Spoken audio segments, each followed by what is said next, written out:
Hello friends, welcome to Make Conceptual World. In this video, I am going to discuss how to formulate linear programming problem and some terms related to this. So let's begin.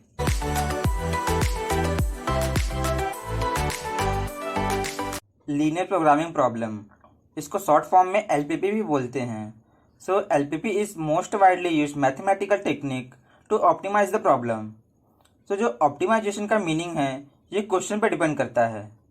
Consider करते हैं एक organisation है जिसको अपने product को cell करना है. तो इस टाइम पे जो ऑर्गेनाइजेशन का ऑब्जेक्टिव है टू मैक्सिमाइज द प्रॉफिट. तो इस टाइम पे ऑर्गेनाइजेशन के लिए टू मैक्सिमाइज द प्रॉफिट ये ऑप्टिमम कंडीशन होगा. लेकिन दूसरे ही साइड कंसिडर करते हैं एक कंपनी है, उसको अपने गुड्स को ट्रांसपोर्ट करना है from one place to another place.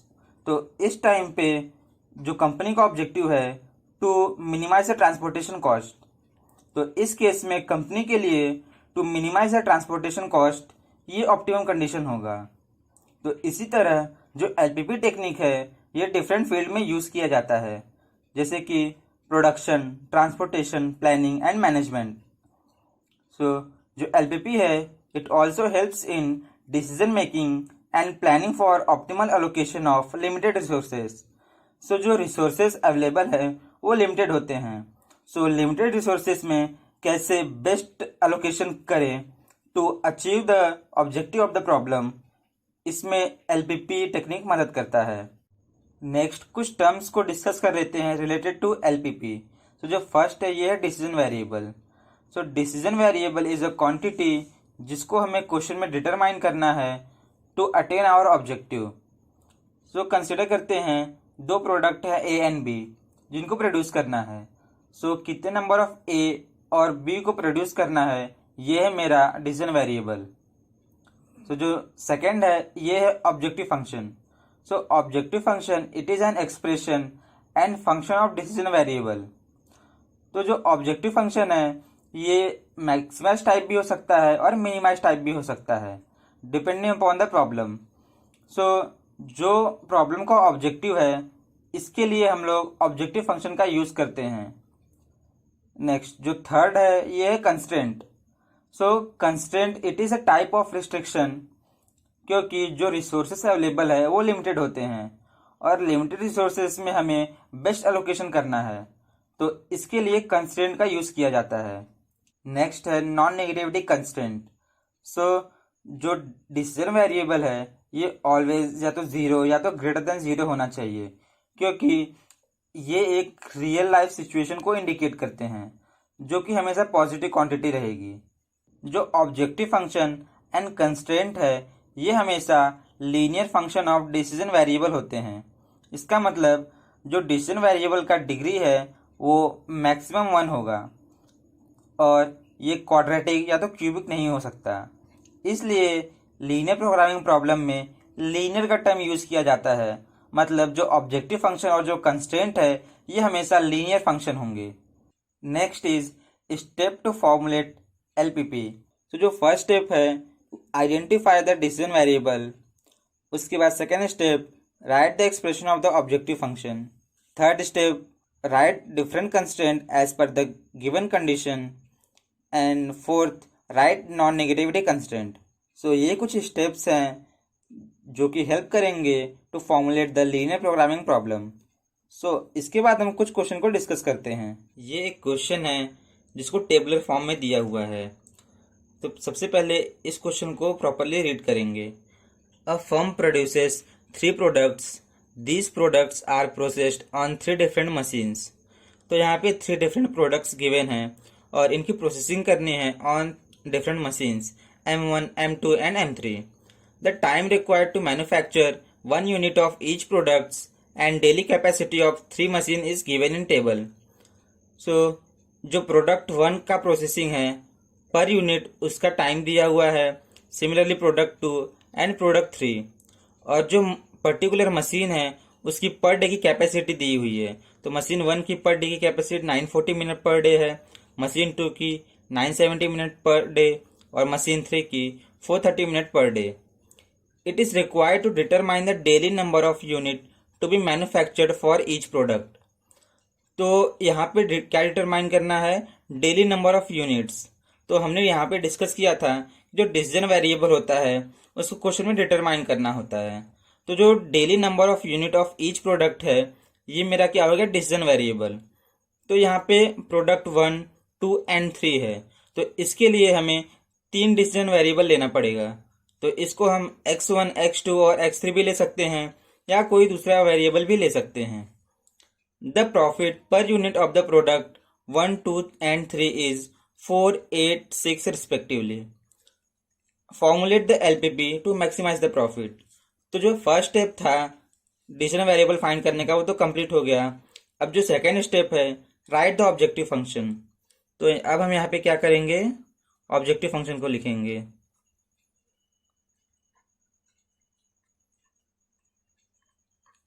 तो ऑब्जेक्टिव फंक्शन को क्या करना है, यहाँ पे मैक्सिमाइज करना है, क्योंकि जो प्रॉफिट है वो मैक्सिमम चाहिए। तो जो प्रॉफिट है पर यूनिट ऑफ प्रोडक्ट ये क्या है, 4, प्रोडक्ट 1 के लिए 4x1। तो ये क्या है, number of unit of product 1 to be produced, 4x1 plus 8x2 plus 6x3। तो इसको हम z से इंडिकेट करते हैं। इसके बाद जो अगला स्टेप है ये क्या है, कंस्ट्रेंट का। अब हम यहाँ पे कंस्ट्रेंट लिखेंगे। तो यहाँ पे ये दिया हुआ है कि जो मशीन की पर डे की कैपेसिटी है 940 मिनट पर डे है, और जो प्रोडक्ट है ईच प्रोडक्ट को प्रोड्यूस करना है डेली। सो यहाँ पे क्या हो जाएगा, 2 times x1 plus 8 times x2 plus 2 times x3। और ये क्या हो गया, time to produce product 1, 2 and 3। और जो कैपेसिटी है वो 940 मिनट पर डे से एक्सीड नहीं होनी चाहिए, तो इसलिए ये क्या हो गया, less than equal to 940 minute per day. Similarly हम सेकेंड और थर्ड के लिए भी लिख लेंगे। तो ये क्या हो जाएगा, 4x1 प्लस यहाँ पे प्रोडक्ट 2 को नहीं प्रोड्यूस करना है, तो ये क्या हो जाएगा, 0x2 plus 8x3 less than equal to 970। अब इसके बाद मशीन थर्ड के लिए, तो ये क्या हो जाएगा, 2x1 plus 5x2 plus 0x3, और ये लेस देन इक्वल टू कितना हो जाएगा, 430 मिनट पर डे। अब कंस्ट्रेंट भी हो गया। अब हम यहाँ पे क्या लिखेंगे, नॉन निगेटिविटी कंस्ट्रेंट।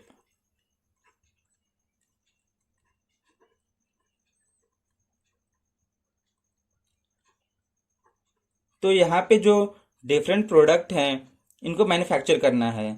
सो जो नंबर ऑफ यूनिट्स है ये निगेटिव नहीं हो सकते, या तो ये 0 हो सकते हैं या तो ग्रेटर देन 0। तो इसलिए जो मेरा डिसीजन वेरिएबल है ये हमेशा ग्रेटर देन और इक्वल टू 0 होगा। तो यहाँ पे हमने फर्स्ट स्टेप में डिसीजन वेरिएबल को आइडेंटिफाई किया, उसके बाद ऑब्जेक्टिव फंक्शन, उसके बाद constraint and non negativity constraint. अब यहाँ पे हम एक क्वेश्चन को और देखेंगे। Second question, a firm manufactures pain relieving pills in 2 sizes A and B. Size A contain 4 grains of element X, 5 grains of element Y and 6 grains of element Z. और जो साइज B है contain 2 grains of element X, 10 grains of element Y and 8 grains of element Z. It is found by users that it requires at least 12 grains of element X, 20 grains of element Y and 24 grains of element Z to provide immediate relief. It is required to determine the least number of peels. तो यहाँ पे क्या determine करना है, least number of pills. तो इस time पे हमें यहाँ पे डिसीजन वेरिएबल पता चलेगा। नंबर ऑफ ग्रेन्स तो यहाँ पे दिए हुए हैं, लेकिन यहाँ पे क्या डिटरमाइन करना है, नंबर ऑफ पील्स। और जो पील्स है ये 2 साइजेस के हैं, A and B। तो यहाँ पे मेरा 2 साइज के लिए जो नंबर ऑफ डिसीजन वेरिएबल होगा वो भी 2 होगा। तो इसलिए हम यहाँ पे x और y कंसिडर कर सकते हैं, फॉर साइज A के लिए x और फॉर साइज B के लिए y। It is required to determine the least number of pills. तो यहाँ पे क्या करना है, मिनिमाइजेशन करना है। a patient should take to get immediate relief. Formulate the problem as LPP. तो यहाँ पे जो क्वेश्चन है इसको पहले एक सिंपल टेबल फॉर्म में कन्वर्ट कर लेंगे। तो यहाँ पे डिसीजन वेरिएबल साइज ए और बी के लिए एक्स एंड वाई है, तो हम यहाँ पे pills size of pills A and B को लिख लेते हैं। और उसके बाद जो साइज ए में 4 grains of element X, 5 grains of element Y and 6 grains of element Z है, तो इसलिए हम यहाँ पे एलिमेंट को लिख लेते हैं element X, element Y and element Z. तो जो ए है इसमें 4 ग्रेन्स ऑफ एलिमेंट एक्स है, तो यहाँ पे 4 हो जाएगा, 5 grains of element Y and 6 grains of element Z. Similarly जो साइज बी है उसमें 2 grains of element X, 10 grains of element Y and 8 grains of element Z है। It is found by users that it requires at least 12 grains of element X. तो जो total number of element X है A and B में, ये कितने होने चाहिए? 20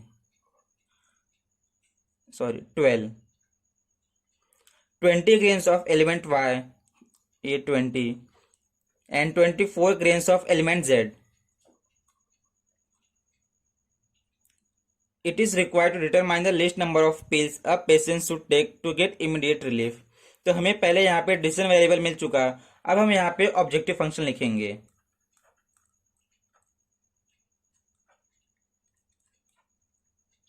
तो जो यहाँ पे ऑब्जेक्टिव फंक्शन है इसको मिनिमाइज करना है और इसको हम जेड से इंडिकेट करेंगे। तो ऑब्जेक्टिव फंक्शन क्या होगा कि रिलीफ के लिए, इमीडिएट रिलीफ के लिए नंबर ऑफ पिल्स को कंज्यूम करना है, और जो साइज ऑफ पिल्स है वो ए एंड बी टाइप में है।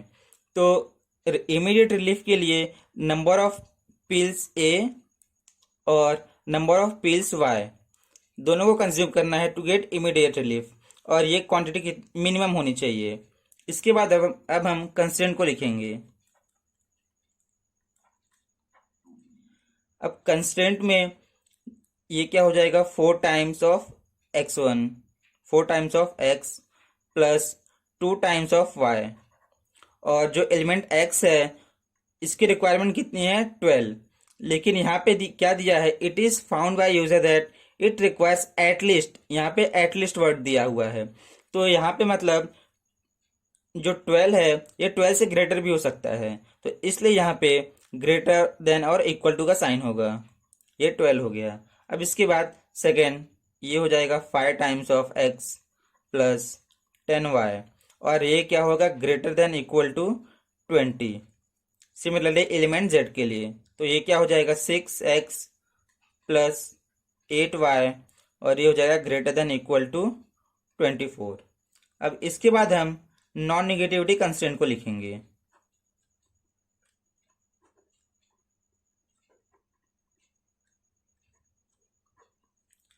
तो यहाँ पे जो नंबर ऑफ पील्स है ये निगेटिव नहीं हो सकता, इसलिए जो x और y है डिसीजन वेरिएबल, ये ऑलवेज ग्रेटर देन और इक्वल टू 0 होगा। तो ये कुछ क्वेश्चन थे जिसको मैंने यहाँ पे डिस्कस किया। I hope you like this video, so please share and subscribe to my channel and don't forget to hit the bell icon to have more conceptual learning.